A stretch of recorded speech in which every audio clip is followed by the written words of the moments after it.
کہ جو لوگ اللہ کی راہ میں شہید کیے جائیں، قتل کیے جائیں، ان کے بارے میں مردہ گمان تک مت کرو، یعنی ان کے بارے میں یہ سوچو بھی نہ کہ یہ مردے ہیں، بل احیاء عند ربهم یرزقون، بلکہ جو اللہ کے راستے میں شہید ہو جاتے ہیں وہ زندہ ہیں، اور ایسے زندہ ہیں کہ ان کو اللہ رب العزت کی طرف سے روزی بھی دی جاتی ہے، رزق دیا جاتا ہے۔ اور ایک اور جگہ پر فرمایا وَلَا تَقُولُوا لِمَنْ يُقْتَلُ فِي سَبِيلِ اللَّهِ أَمْوَاتٌ، جو لوگ اللہ کے راستے میں شہید ہو جائیں ان کو مردہ نہ کہو، بل احیاء ولکن لا تشعرون، بلکہ وہ زندہ ہیں لیکن تم اس کی سمجھ بوجھ نہیں رکھتے۔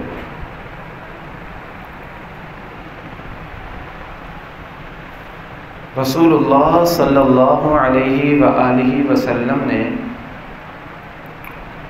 بہت ساری چیزوں کی تمنا فرمائی، ایک ایسی چیز ہے جس کی تمنا اللہ کے نبی نے ایک جگہ پر 3 مرتبہ فرمائی ہے،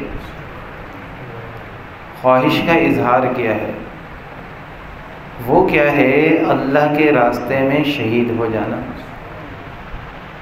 رسول اللہ نے فرمایا وَدِدتُّ أَنْ أُقْتَلَ فِي سَبِيلِ اللَّهِ، مجھے یہ پسند ہے کہ میں اللہ کے راستے میں شہید کیا جاؤں، ثم احیا، پھر زندہ کیا جاؤں، ثم اقتل، پھر شہید کیا جاؤں، پھر زندہ کیا جاؤں، پھر شہید کیا جاؤں۔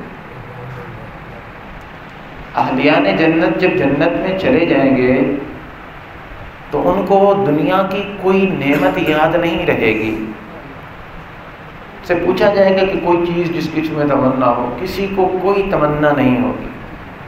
کوئی دنیا کی کون سی بات کو ہم یاد کریں کہ جنت کے اندر کہ اللہ نے وہاں پر کوئی غم ہی نہیں رکھا، کوئی پریشانی ہی نہیں رکھی، خوشیاں ہی خوشیاں، راحتیں ہی راحتیں، نعمتیں ہی نعمتیں، گناہ کا وجود نہیں ہے جہاں پر، عبادت وہاں پر ہے نہیں، مشقت وہاں پر ہے نہیں، گندم کاٹنی نہیں ہے، روٹی پکانی نہیں ہے، زمین کے اندر بیج بونا نہیں ہے، ساری محنتیں مشقتیں یہاں پر ہے، آگے جنت میں کچھ نہیں ہے۔